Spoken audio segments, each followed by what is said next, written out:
GMCQs IS 12 part 1 सारे नहीं हो सकेंगे आज। MCQ number 23, page number 378। The following information relates to a building of Jet Limited. आखिरी MCQ, बैठ जाओ यार। ऑन यकम January 18 the carrying amount of building exceeded its tax base by 1275। मैंने आपके आने से पहले ये नोट कर लिया था। इस चीज़ की तस्वीर खींचनी है, मैं आपको बता दूंगा, वरना कोई मसला नहीं। तो carrying amount exceeded the tax base by 1275। JL claim tax depreciation of 750 and charge accounting depreciation of 675। Accounting वालों का डेप्रिसिएशन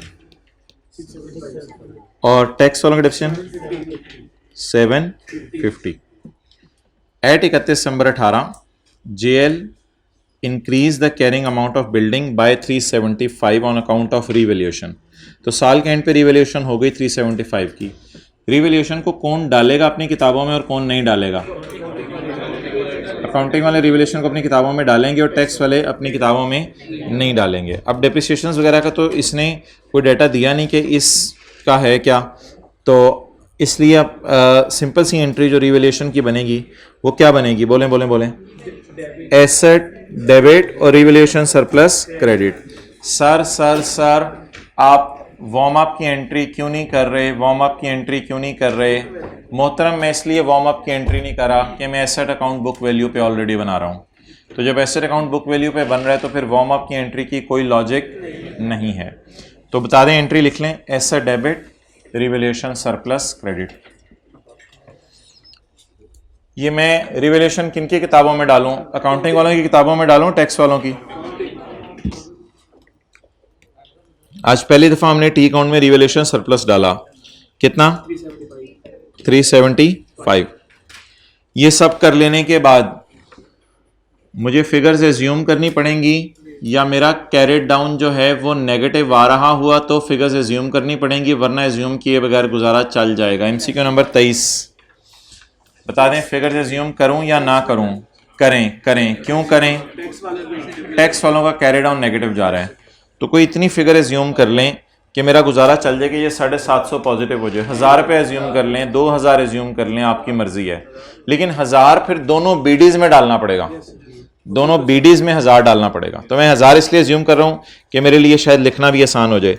1000 रुपया मैं दोनों बीडीज में डालता हूं तो ये 2275 हो जाएगा और ये 1000 पूरा हो जाएगा। ये कर लेने के बाद अब मुझे बता दें कैरी डाउन्स।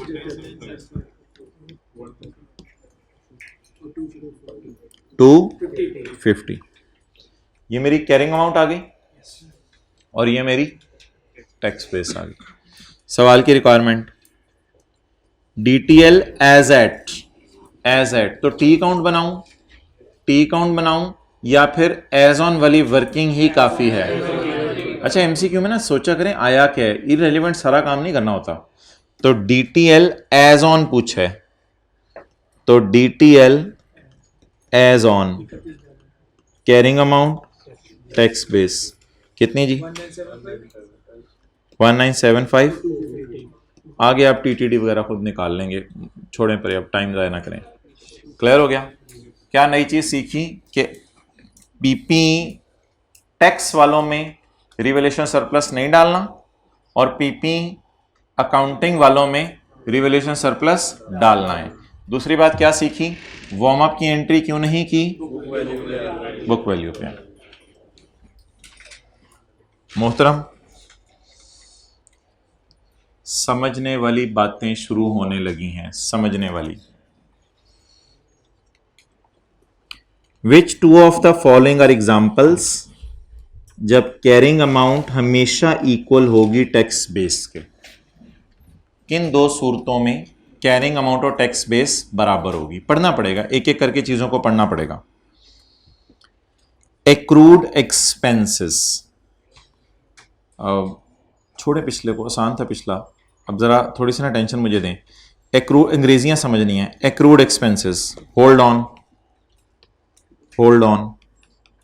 एक्रूड एक्सपेंसेस कितना? जो भी 100 रुपया मिसाल के तौर पे, तो इस साल किस में गया होगा? अगले साल पे होगा। एक्रूड एक्सपेंसेस पढ़ते ही मैंने ये बना लिया। That have been deducted in current tax. Tax वाले कह रहे हैं इसको डिडक्ट कर लो करंट टैक्स में। हमने कहा हमने भी तो खर्चे में डाला है। उन्होंने कहा डेट हैव बीन डिडक्टेड, हो चुके हैं टैक्स वालों की नज़र में भी ये लेस। वो कह रहे हैं हमारी नज़र में भी लेस हो चुका है, हम कह रहे हैं हमारी नज़र में भी खर्चा है, तो ब्रो वाली बात होगी।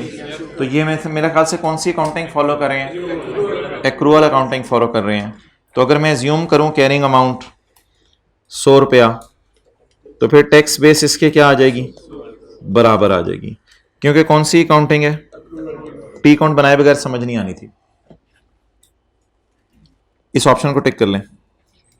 Next, allowance for bad debt. जब टैक्स वाले कुछ हो, अलाउंस फॉर बैड डेट होता है provision for bad debt, provision for bad debt. लेकिन टैक्स वाले कहते हैं हम आपको तब माइनस करने देंगे जब वो एक्चुअली भागे।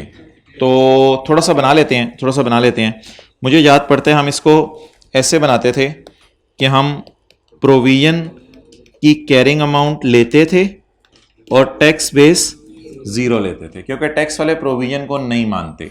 सवाल की रिक्वायरमेंट है कब दोनों बराबर होंगे, ये बराबर नहीं होंगे, इसलिए इसको हम टिक नहीं कर सकते। साथ साथ आप छोटा छोटा बना रहे हैं कि इसकी कैरिंग अमाउंट 100 और टैक्स बेस 0, और लिखा क्या लफ्ज? प्रोविजन।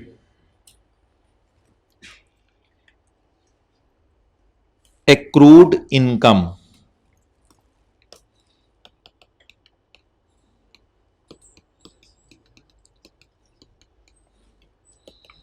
मुझे तो एक्रूड इनकम से ये समझ आती है। Accrued income, income receivable, receive अगले साल होगी, P&L में इस साल चली गई।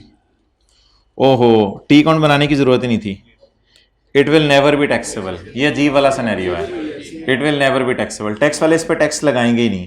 तब लगाएंगे जब मिलेगा, तब लगाएंगे जब हम इनकम में डालेंगे, या कभी टैक्स नहीं लगाएंगे। अगर कभी टैक्स नहीं लगाएंगे तो मजबूरन क्या करना पड़ेगा? कैरिंग अमाउंट टैक्स बेस को बराबर लेना पड़ेगा। तो ये तो एग्जेम्प्ट इनकम वाला सिनेरियो हो गया। तो इसमें तो कैरिंग अमाउंट टैक्स बेस बराबर इसलिए मजबूरन लेते हैं कि डिफरेंस आने से रुक जाए। डी तो पेपर में मुझे पता है आप पढ़ेंगे ही नहीं, क्योंकि उसने पूछा था 2 टिक करनी है। अच्छा, और बड़े सवाल करने होंगे पेपर में। डी जरा पढ़ें।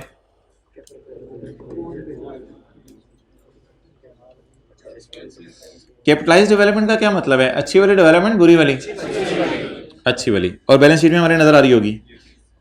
इतनी सी बात पढ़ के ना पहले कुछ सोच लिया करें। कैपिटलाइज डेवलपमेंट, अच्छी वाली डेवलपमेंट हमारी किताबों में नजर आ रही होगी, जो कि टैक्स वाले अलाउ करेंगे जैसे ही आप पे करोगे।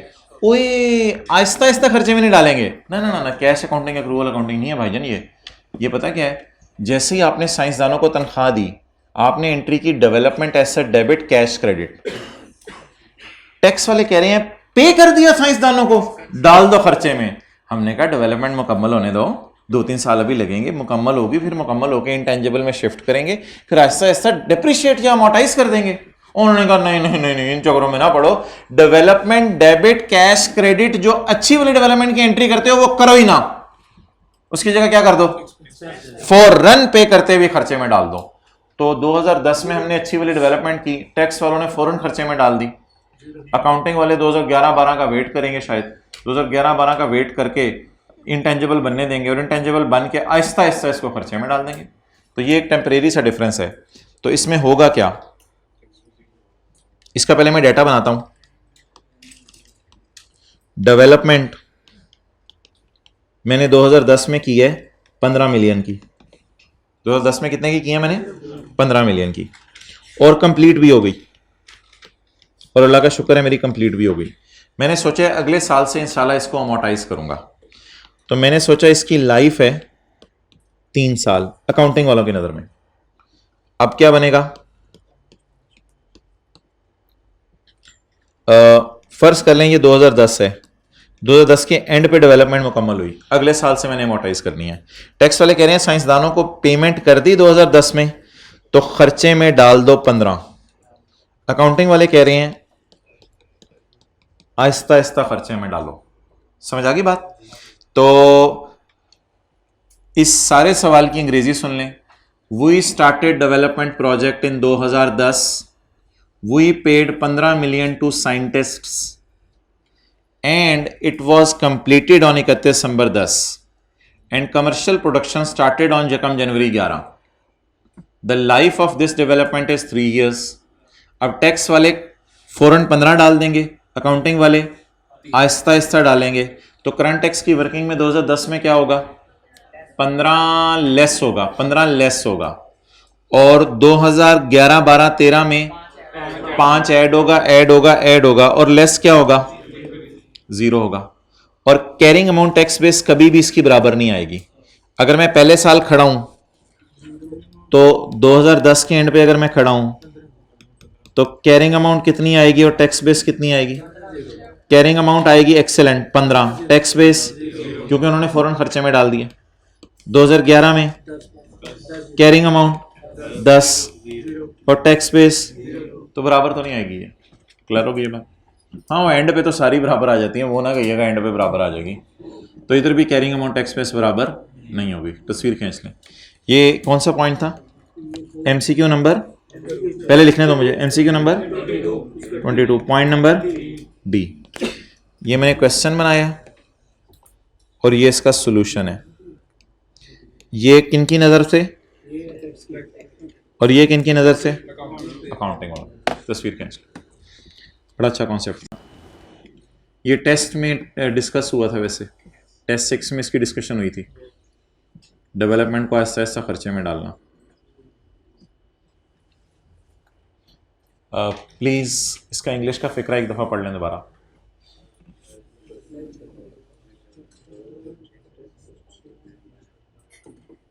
कैपिटलाइज डेवलपमेंट, तो हमने तो ऐसे बनाया ना, तो कैपिटलाइज डेवलपमेंट हमने ऐसे बना दिया। हम ऐसे ऐसे एमोटाइज कर देंगे। टैक्स वाले क्या कह रहे हैं?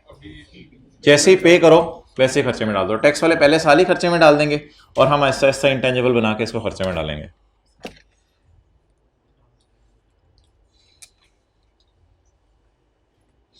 अगला सवाल क्या है?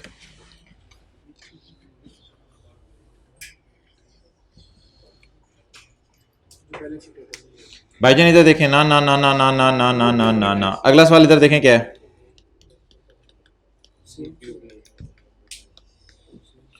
अगला सवाल ये, डिफरेंस कब 0 आएगा? तो वही सवाल है कि कैरिंग अमाउंट टैक्स बेस बराबर कब आएगी। सवाल वही है। 21 की रिक्वायरमेंट भी वही है, 22 की रिक्वायरमेंट भी वही है। 21 क्या कह रहे हैं? डेफर टैक्स ना आए उसकी मिसालें बताओ। इस बात का उल्टा मतलब क्या है कि जब कैरिंग अमाउंट टैक्स बेस बराबर आए। चलिए ये अब आप खुद कर लें। नीचे वाला मैंने कराया, ऊपर वाला खुद कर लें। वो कह रहे हैं बल्कि डिफरेंस भी नहीं, डायरेक्ट डेफर टैक्स पे पहुंचे। डिफरेंस के बाद रेट लग के कहते हैं कब डेफर टैक्स लायबिलिटी एसेट आना ही नहीं चाहिए।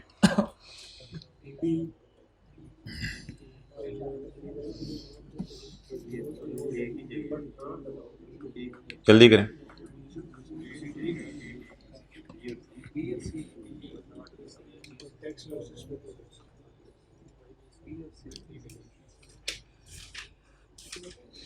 इसको ऐसे कर लेते हैं, इसको थोड़ा सा शिफ्ट कर लेते हैं इधर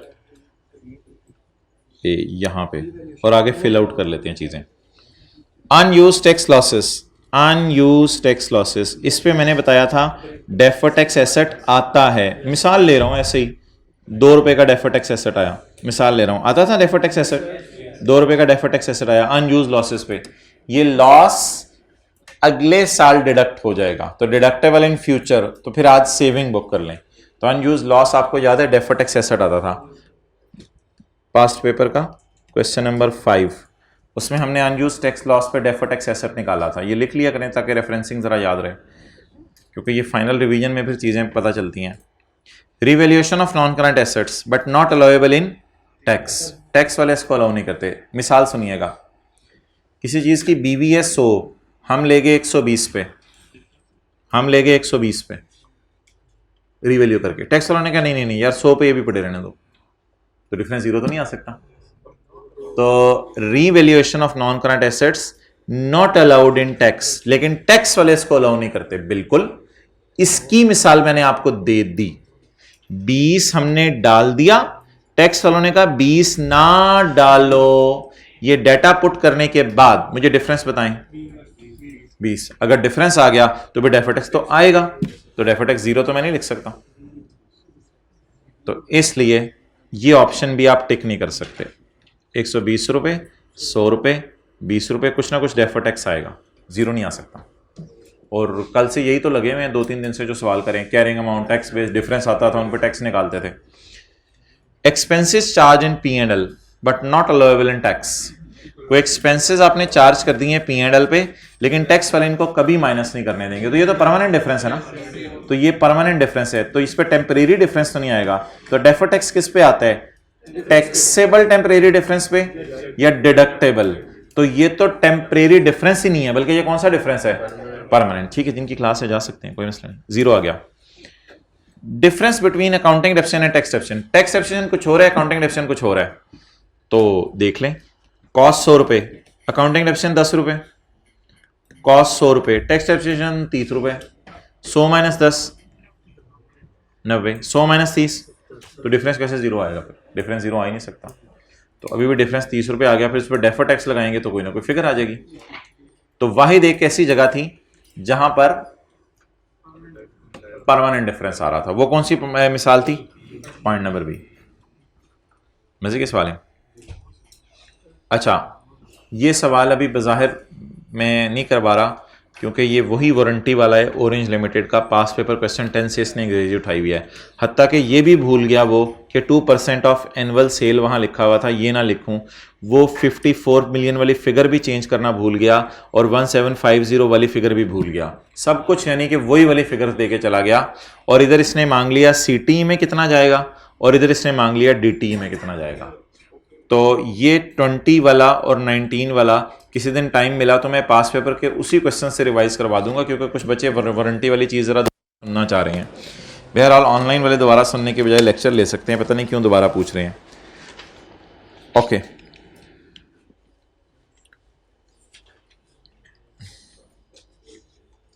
अच्छा मैं स्किप करा रहा हूँ कुछ चीज़ें जानबूझ के। MCQ नंबर 15 ये टेस्ट में आया था, मैंने डिस्कस भी किया था क्लास में।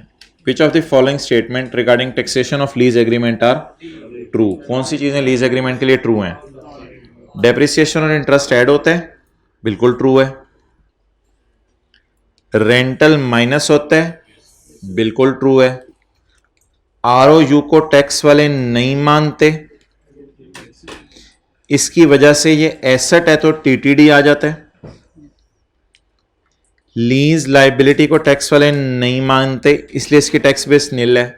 लाइबिलिटी होने की वजह से DTD आ जाता है, तो ये चारों सही हैं।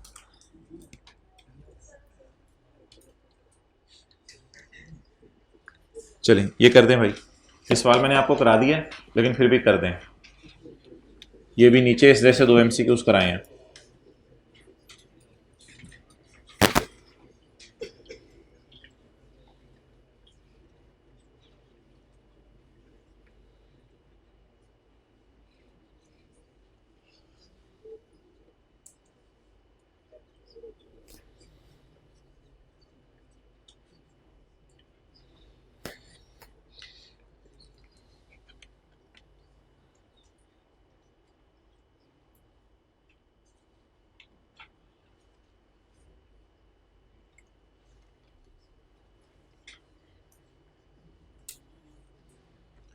अच्छा ये ज़रूर करें, अब आपका इम्तिहान है, मैं कैसे चीज़ को लेके चल रहा हूँ, आप कैसे लेके चल रहे हैं, फिर ज़रा कंपेयर कीजिएगा, फिर वहाँ से अपनी वीकनेस आइडेंटिफाई करें कि मैंने पढ़ते हुए इस लाइन को क्या समझा और आपने पढ़ते हुए क्या समझा।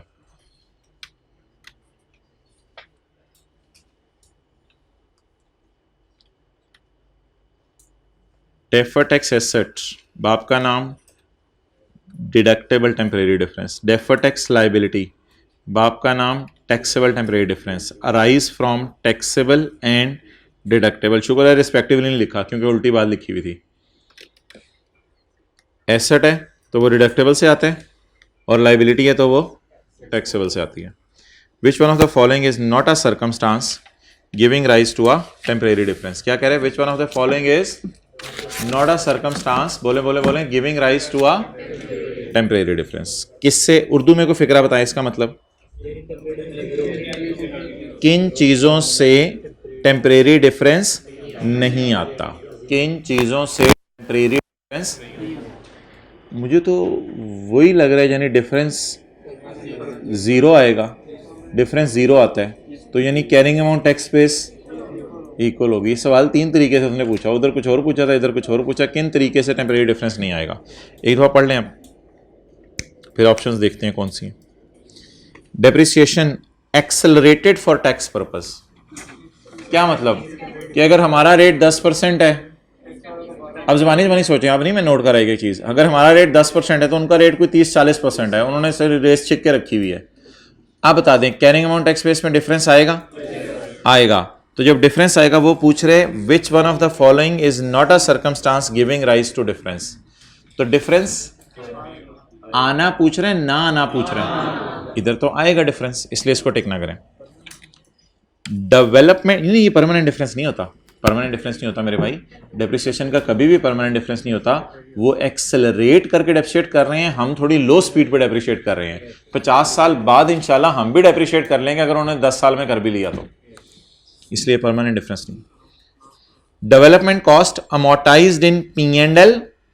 उत्तरी खैर, अकाउंटिंग वालों ने डेवलपमेंट को P&L में डाल दिया है, शायद बुरी भली होगी, शायद बुरी भली होगी। डेवलपमेंट कॉस्ट सॉरी P&L में डाला, अमोर्टाइज हो रहा है, अमोर्टाइज हो रहा है, Aahista Aahista Aahista Aahista. Development cost Aahista Aahista recorded in P&L but deductible in full when, वही इनकट से मुराद वही पेड, 100% वही वाली एग्जांपल। ये कौन सी वाली एग्जांपल है? MCQ नंबर 18 का कौन सा? 22 का डी। 100% वही लाइन लिखी हुई है, 100% वही line. Development is amortised in P&L होले होले, लेकिन टैक्स वाले क्या कह रहे हैं? जैसे ही इनकर करो वैसे ही खर्चे में डाल दो। तो अब होगा क्या? टैक्स वाले 15 रुपए को फौरन खर्चे में डाल देंगे, अकाउंटिंग वाले लगे रहेंगे लगे रहेंगे लगे रहेंगे खर्चे में डालने के लिए। ठीक है। डेवलपमेंट कॉस्ट अमोर्टाइज्ड का मतलब ये नहीं कि पूरी अमोर्टाइज हो चुकी हुई है, बीइंग उसका मतलब है बीइंग अमोर्टाइज, फिर तो फिर कैरिंग अमाउंट टैक्स बराबर ही आ जानी है, आप सही कह रहे हो, लेकिन ऐसा नहीं है। डेवलपमेंट कॉस्ट अमोर्टाइज्ड इन P&L, यानी P&L में अमोर्टाइज की जाती है, लेकिन टैक्स वाले फौरन माइनस करने देते हैं। फुली अमोर्टाइज नहीं लिखा हुआ। एक्रूड एक्सपेंसेस, ये तो यार कंफ्यूजिंग सी चीज़ होती है, पहले बना के देख लेते हैं। क्लोजिंग पेएबल इधर आता है, अभी P&L में चले जाएंगे, अगले साल पे हो जाएंगे। Accrued expenses have already been deducted for tax purpose. Tax वाले कहते हैं तुम भी डिडक्ट कर लो, हमने कहा हमने भी डिडक्ट कर लिया, तो ब्रो वाला सिनेरियो हो गया। तो यहां तो कैरिंग अमाउंट टैक्स बेस बराबर आएगी, तो फिर डिफरेंस क्या हो जाएगा? जब डिफरेंस जीरो होगा तो डिफरेंस नहीं आएगा। इसी को वो पूछ रहा था, विच वन इज, वन तो हो गया, खत्म करें। अच्छा, लेकिन अगला समझें। Revenue included in accounting profit when invoiced. Invoice का मतलब है चीज बेच दी और बिल दे दिया साथ। तो जैसी चीज बेची और बिल दे दिया, रेवेन्यू बुक कर लिया, but only liable for tax, लेकिन टैक्स तब लगेगा जब वो रेवेन्यू रिसीव होगा। तो ये कौन सी अकाउंटिंग? Cash accounting. तो कैश अकाउंटिंग का मतलब अब क्या होगा? Tax base zero, carrying amount आएगी, डिफरेंस आएगा, तो इसको भी हम टिक नहीं कर सकते। अच्छा, ये ना 3 सवाल हैं, तीनों सेम है, 13, 12 और 11, इसलिए 11 में कर देता हूं। द कैरिंग अमाउंट ऑफ, इस तरह का सवाल अभी हमने सबसे आखिरी वाला MCQ किया। The carrying amount of Jewel Limited PP at 31 December 2013 was 310।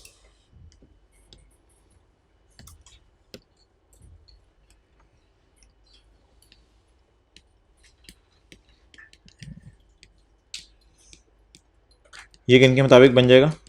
Tax वाला। Carrying amount of PP at 31 December 2013, opening है कितने, और इधर 230।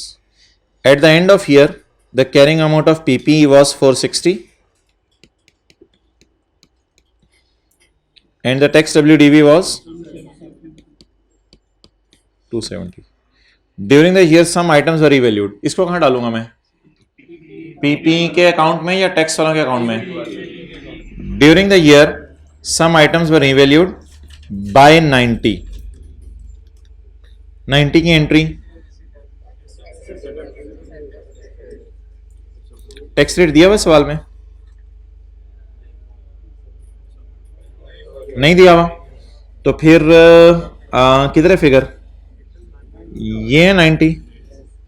तो एसेट तो बुक वैल्यू पे बन रहा है, वार्म अप की एंट्री नहीं होगी.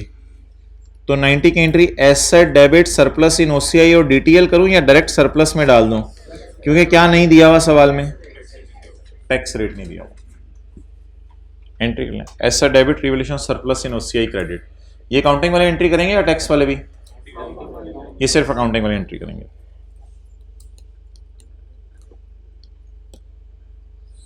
सरप्लस रिकॉर्ड करने से एसेट बढ़ जाएगा जी. 90. No items had previously required revaluation. पास में कभी रिवैल्यूएशन नहीं. इन टैक्स जुरिस्डिक्शन, टैक्स वाले कहते हैं इन विच JL ऑपरेट्स. इन टैक्स जुरिस्डिक्शन इन विच JL ऑपरेट्स का मतलब है JL जिस मुल्क में रहता है उस मुल्क के टैक्स लॉज कहते हैं कि रिवैल्यूएशन से टैक्स बेस पे कोई फर्क नहीं पड़ेगा. बिल्कुल ऐसा ही है. इधर मत डालें फिर रिवैल्यूएशन को. रिवैल्यूएशन से टैक्स बेस पे कोई फर्क नहीं पड़ेगा और रिवैल्यूएशन से टैक्सेबल प्रॉफिट्स पे भी कोई फर्क नहीं पड़ेगा. यानी रिवैल्यूएशन गेन करंट टैक्स में ऐड नहीं करना. अकाउंटिंग वालों को तो उल्टाना होता है, लेकिन अगर रिवैल्यूएशन गेन आ गया है तो टैक्स बेस पे टैक्स कब तक नहीं मांगेंगे वैसे टैक्स वाले टैक्स? जब तक बिक ना जाए. जब कभी बिक जाएगा तब मांग लेंगे. गेन ड्यू टू रिवैल्यूएशन और टैक्सेबल ऑन, वो तो अभी सेल हुआ ही नहीं, तो इसलिए टैक्स वाले तो इस गेन को लिफ्ट नहीं कराएंगे. जब सेल होगा तब डिस्पोजल अकाउंट में डाल लेंगे हम. JL began development of. अच्छा डेप्रिसिएशन बैलेंस नहीं निकाल लें, पता नहीं डेप्रिसिएशन चाहिए भी या नहीं. कितनी?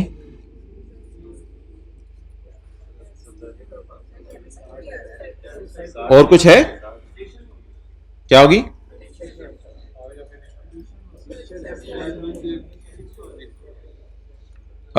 एडिशन बैलेंसिंग आ रही है और इधर एडिशन बैलेंसिंग आ रही है. तो हो सकता है सवाल की रिक्वायरमेंट ऐसी हो कि हमें जरूरत ही ना हो इसकी. मैं तो चाह रहा था. नहीं नहीं नहीं, वो अलग एडजस्टमेंट है, वो अलग एडजस्टमेंट है. सवाल की requirement what is the TTD to be accounted for at 31 December 14 in relation to PP and development. तो कैरी डाउन मांग रहा है, इसलिए इन दोनों को यूज करने की जरूरत है. बाकी इंफॉर्मेशन वैसी फारग हो जाएगी. पढ़ें तो it's enough. What's enough? 270 and 460 is enough. क्योंकि एट 31 दिसंबर डेटा चाहिए ना मुझे. एक DTL चाहिए रेट लगा के या खाली TTD चाहिए? खाली TTD चाहिए क्योंकि रेट टैक्स का दिया नहीं हुआ उसने. JL began development of a new product during the year and capitalized 60,000 in accordance with IAS 38. The expenditure for deducted for tax purposes. ये तीसरी दफा हम करने लगे हैं, तीसरी दफा आज करने लगे हैं. डेवलपमेंट कहां डाली हुई अकाउंटिंग वालों ने? बोले बोले तो कैरिंग अमाउंट नजर आ रही है. टैक्स वाले क्या कहते हैं? फौरन खर्चे में डाल दो जैसे इनकर करो. तो टैक्स बेस क्या आ जाएगी? 0 आ जाएगी. None of the expenditure had been amortised. अभी तक हमने अमोर्टाइजेशन इसलिए शुरू नहीं की होगी शायद कि इंटेंजिबल अभी अवेलेबल फॉर यूज नहीं हुआ होगा, तो अभी तक हमने अमोर्टाइज नहीं किया. खत्म बस. Carrying amount tax base PPE की 460 270. डेवलपमेंट हमने भी अमोर्टाइज नहीं की इसलिए 60. अब्दुल शकूर इधर इधर देख के सीए करो. और टैक्स बेस दोनों ही TTD आ जाएंगे, दोनों ही TTD आ जाएंगे. Whatever it may be. इसका TTD कितने? PPE का TTD और उसका TTD. तो ये ऑप्शन टिक होगी. इस सवाल में क्या चीज एक्स्ट्रा है? सवाल नंबर 12 में वही सवाल है, कॉपी पेस्ट किया हुआ है. The carrying amount of PPE is 310 and tax WDV एक बार पढ़ लेने दो. Tax WDV is 230. Copy paste किया सवाल. हाँ 310 और 230. At the end of year 31 December 14, the carrying amount of the PP was 460 and tax liability DV was 270। ठीक है, सेम डेटा चल रहा है। During the year some items are revalued by 90, आगे वही कहानी लिखी हुई है। The rate of tax is 30%, the current tax is 45। इस पे रेट लगाने या ये रेट लगा हुआ है? द करंट टैक्स लिखा हुआ है या टैक्सेबल प्रॉफिट लिखा हुआ है? करंट टैक्स लिखा हुआ है, तो फिर तो ये सीटी डेबिट सीटीपी क्रेडिट वाली फिगर है ना, फिर तो ये सीटी डेबिट सीटीपी क्रेडिट वाली फिगर है। What amount should be charge to revaluation surplus at 31 December 2014 in respect of deferred tax? जी 90 की जनरल एंट्री बताएं। Asset debit, revaluation surplus in OCI debit. पिछले सवाल में क्यों नहीं एंट्री की? टैक्स रेट गिवन नहीं था, वो FR1 टाइप सवाल था। इस सवाल में टैक्स रेट गिवन है, तो बता दें डिटेल 30, 27 और 63।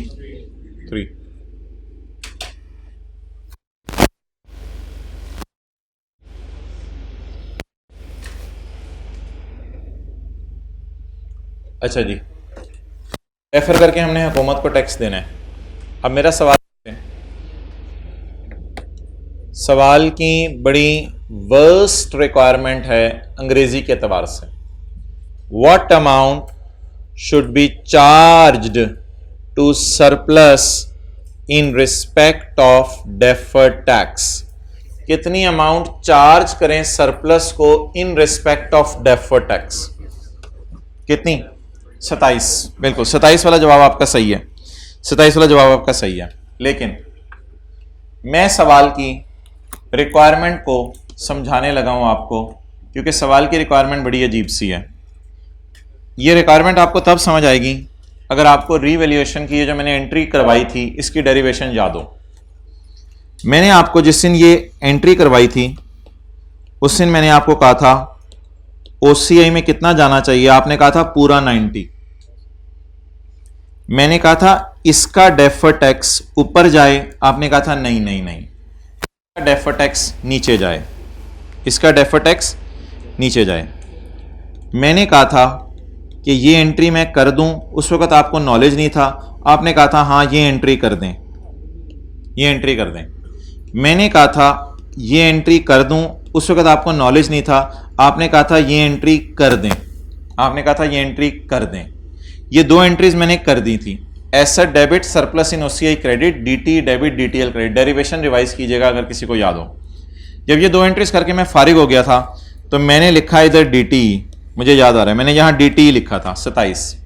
तो मैंने कहा कि गेन को आपने आउटसाइड P&L डाला है, खर्चे को इनसाइड P&L डाला है, क्या ये एक्सेप्टेबल है? आपने कहा था नहीं।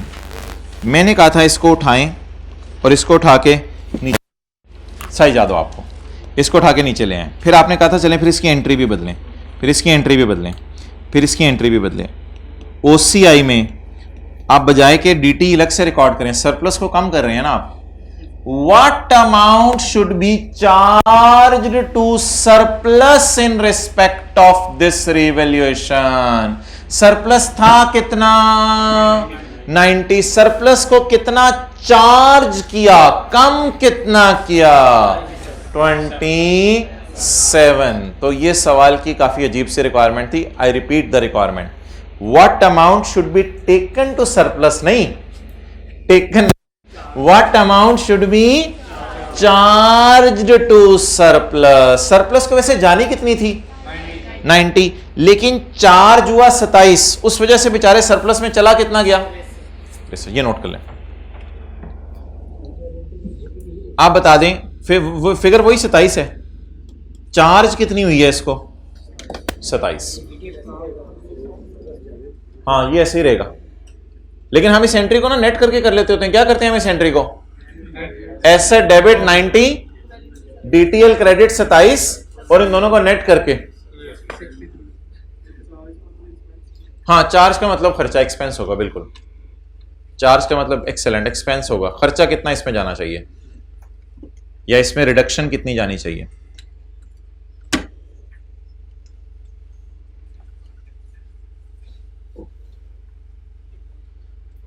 अच्छा, मैं अब आपसे दो सवाल पूछने लगा हूं। What amount should be taken to surplus? वो तो मेरे भाई नेट जानी चाहिए 63, ग्रॉस 90 जानी चाहिए, और नेट कितनी जानी चाहिए सरप्लस में? 60। टेकन टू सरप्लस कितनी? 63, और चार्ज टू सरप्लस 27। तो चार्ज ऐसे समझ नहीं आता, चार्ज के लिए अनलकीली एंट्री करनी पड़ती है। अगले सवाल की रिक्वायरमेंट, सवाल सारा वही है, सारा वही है, बल्कि 100% कॉपी पेस्ट है। What amount will be shown in current tax in balance sheet? Current tax payable balance sheet में कितना जाएगा? दीवाने ने यह पता नहीं क्यों दिया था डेटा, इसलिए अगर आप एमसीक्यू नंबर 13 का सॉल्यूशन पढ़ें तो आपके चेहरों पर गुस्सा आएगा। हा हा हा, जो रिक्वायरमेंट में पूछा है वो ऑलरेडी क्वेश्चन में बता दिया।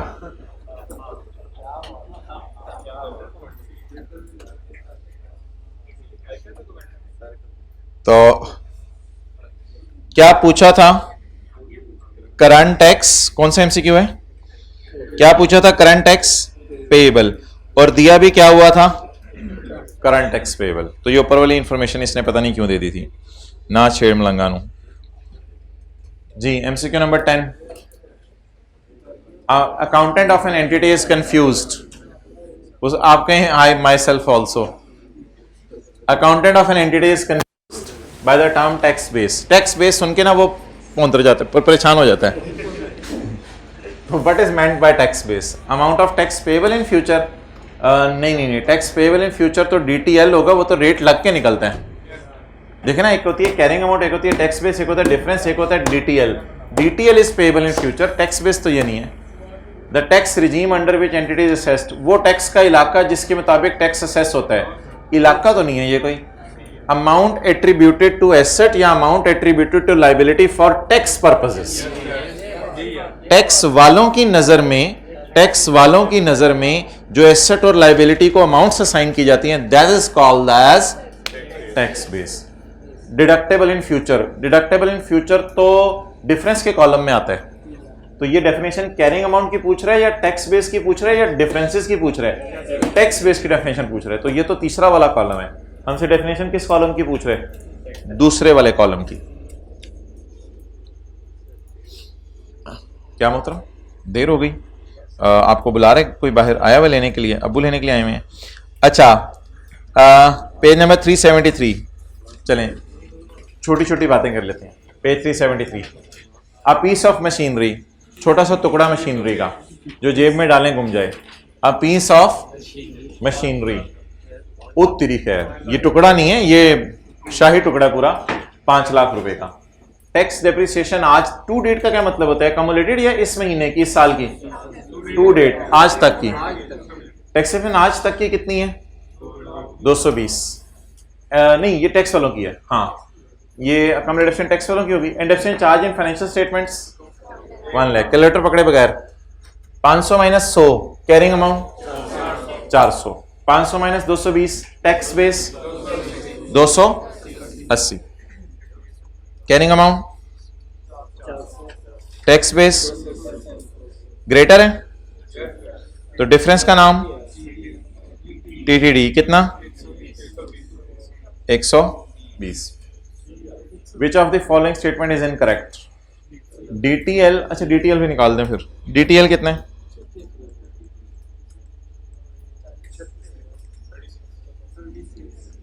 डीटीएल इज 36, ये इनकरेक्ट तो नहीं है। टैक्स बेसिस 280, ये इनकरेक्ट तो नहीं है। डिडक्टेबल डिफरेंस इज 120, डिडक्टेबल तो नहीं है, टैक्सेबल है।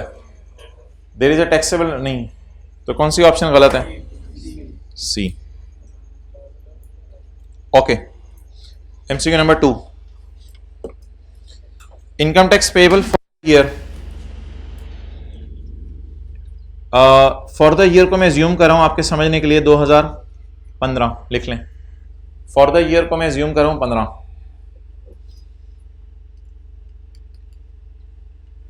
60,000 की एंट्री, सीटी डेबिट सीटीपी क्रेडिट कितने से? 60 से। Over provision of previous year, over provision of previous year, पिछले साल टैक्स ओवर प्रोवाइड हो गया था, ज्यादा रिकॉर्ड हो गया था, कैसे उल्टाएं? Over provision in previous year, over provision in previous year, पिछले साल ओवर हो गया था, तो क्या कैसे उल्टाएं? एंट्री किसी को याद हो? भूली भी कोई मसला नहीं, कोई मसला नहीं। ओवर प्रोविजन को सही करने की एंट्री, ओवर को ओवर नहीं करना होता, ओवर हुआ तो उसे और ओवर कर दें तो आसमानों पे चला जाता है।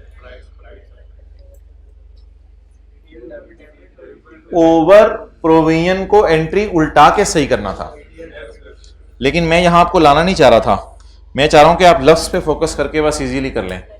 अगर अंडर प्रोवाइड हुआ होगा तो टैक्स बढ़ा देंगे, अंडर प्रोवाइड हुआ होगा तो टैक्स बढ़ाने की एंट्री कर देंगे, ओवर प्रोवाइड हुआ होगा तो टैक्स कम करने की एंट्री कर देंगे। तो ओवर प्रोविजन पिछले साल की कितनी है? 4500। ओवर प्रोविजन को कैसे सेट करें? उल्टा के ना, सीटीपी डेबिट सीटी क्रेडिट कितना?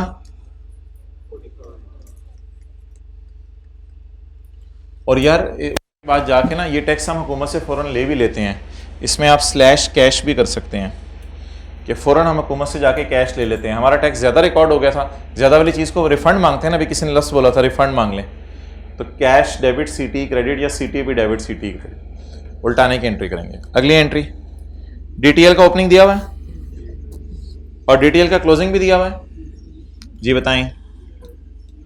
डीटीएल का ओपनिंग 2015 में ज्यूम कर रहा हूं, तो ये 2014 का कोई मसला था। ओपनिंग 2600, क्लोजिंग 3200, डीटी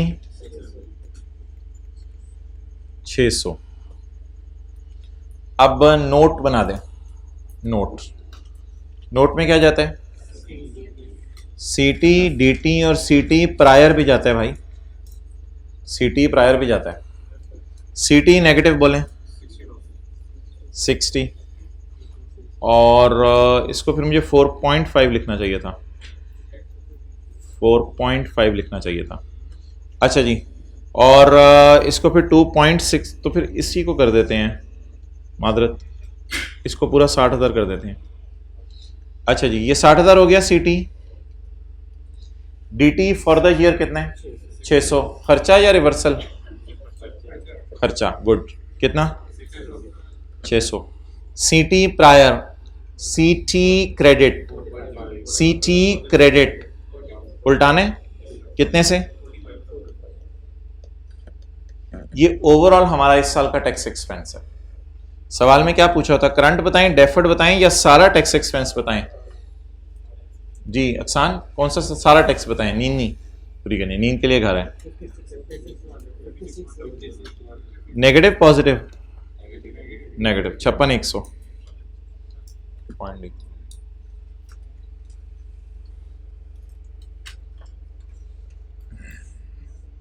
अगला बड़ा इंटरेस्टिंग है, अगला पॉइंट बड़ा इंटरेस्टिंग है। क्या हुआ? पढ़ा दें। अच्छा जी, the following information has been extracted from the accounting records of Mombatti limited. हमारा साल कौन सा है? एक ट्राई करें एंट्रीज करने की, डेफर टैक्स नहीं है इसमें, करंट की 2 एंट्रीज कर दें।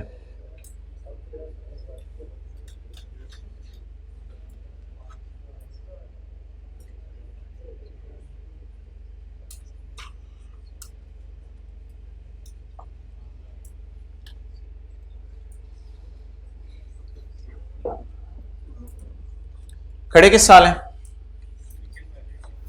21। अंडर ओवर प्रोविजन निकाल के दे दी या उसका डाटा दे दिया? एक्सेलेंट, उसका डाटा दे दिया। ट्राई करें, हमने पिछले साल ज़्यादा टैक्स कैलकुलेट किया था या पिछले साल कम टैक्स कैलकुलेट किया था? चलें पढ़ते हैं जी। 83 की एंट्री बताएं। सीटी डेबिट कितने से?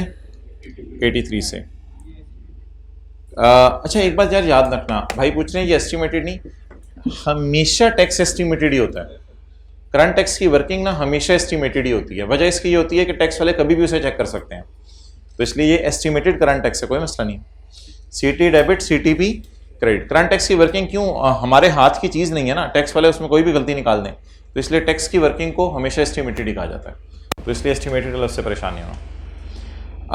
75 और 80 की कहानी मुझे बताएं। पिछले साल कितना अंदाजा लगाया था, लेकिन जब इमरान खान के पास या शहबाज शरीफ के पास टैक्स देने गए तो कितना दिया? अंदाजा कितना लगाया था? 75, लेकिन दिया कितना? 80। तो पिछले साल का अंडर प्रोवाइड किया हुआ था।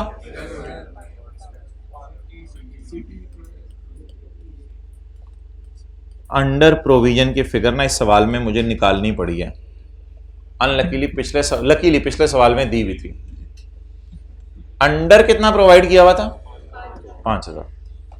अब ये 5000 पे रेट लगाना है, 5000 पे रेट लगाना है, कम टैक्स रेट लगाना है, ये नहीं रेट नहीं लगाना, सॉरी टैक्स है, सॉरी आई एग्री, ये मैंने समझा टैक्सेबल प्रॉफिट्स हैं, ये टैक्स है, रेट नहीं लगाना। एंट्री बताएं जी अंडर प्रोवाइड की।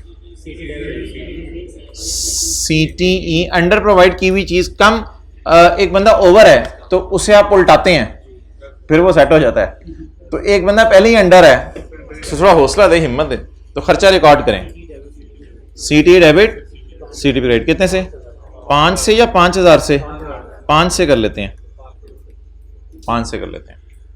तो अब इसके साथ प्रायर लिखना था यार, ओहो प्रायर लिखना था, पिछले के साथ लिखा था हमने prior, prior prior prior prior. चलें जी, अब नोट बनाएं। सीटी कितना? डीटी सवाल में गिवन नहीं है। सीटी प्रायर 5 क्या? 88। वो देखें उस क्लास में 2 भाई आगे में हैं, एक भाई आए में 2, एक बैग पड़ा हुआ है। अस्सलाम वालेकुम भाई, क्या हाल है, खैरियत से हैं? अच्छा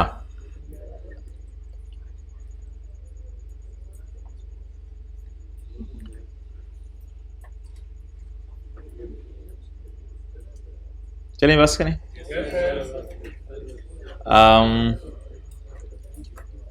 यार एक बस MCQ 9 में आ जाए, बस फिर जाए, 10 हो गया था, 9 में बजाएं फिर, अल्लाह आपके भाग लगाए। The following information relates to an entity. ज़बरदस्त है, एंटिटी की इंफॉर्मेशन हम समझ रहे थे पता नहीं किसकी दे देगा, बबलू की दे देगा इंफॉर्मेशन। तो फॉलोइंग, उस क्लास में आवाज़ तो नहीं आ रही? आ रही है भाई, इग्नोर कर दें, कान बंद कर लें। आवाज़ आ रही है तो हाथ खड़ा कर दें। ओहो कान बंद करें। The following information relates, F2 हो जाएगी। The following information relates to an entity, ये इंफॉर्मेशन है एंटिटी की। On 1 January 2018 the carrying amount of non current asset exceeded their tax WDV by 850। किसका अकाउंट खोलें?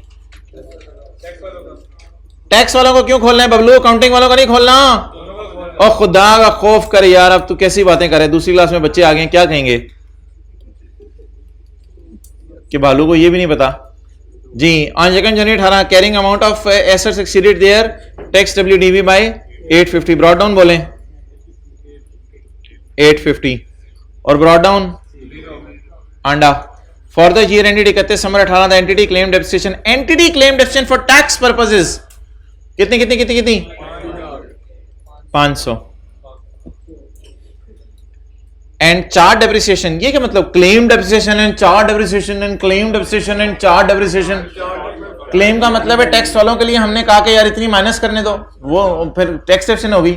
और चार्ज हमने खुद की, इन फाइनेंशियल स्टेटमेंट नहीं लिखा हुआ बड़ा बड़ा, अच्छा लिखा हुआ है, भाई ने कह दिया लिखा हुआ है तो लिखा हुआ है। 450 during the year the entity revalued a property. The surplus was 250। Entry बोलें, चपेड़ा मारे बंदा ऐसे, debit revolution surplus credit, DTL भी बोलना था, डीटीएल भी बोलना था। ऐसे डेबिट कितना 250, सरप्लस टैक्स रेट नहीं दिया हुआ चाचा, ये क्या दिया हुआ है 250 ज़रब 30%,